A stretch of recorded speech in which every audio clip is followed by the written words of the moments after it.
if we're looking at converting a property into 4 flats, like you suggested, then we've got the value of your house, provided if you were going to turn it into one big, better laid out property with a huge lounge, kitchen diner, then the value per square foot, it's probably going to be a bit less than the price per square foot of the flats. However, the cost of doing it into 4 flats is significantly higher,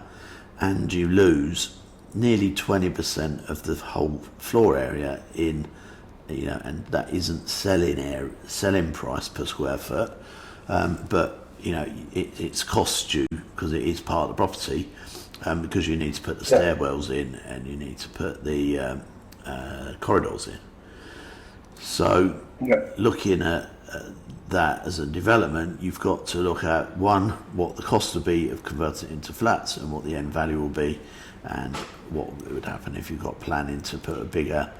an extension on the back and just relay it out and have your amazing kitchen lounge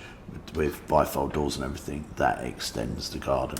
So you have to take that very much into account if you're thinking of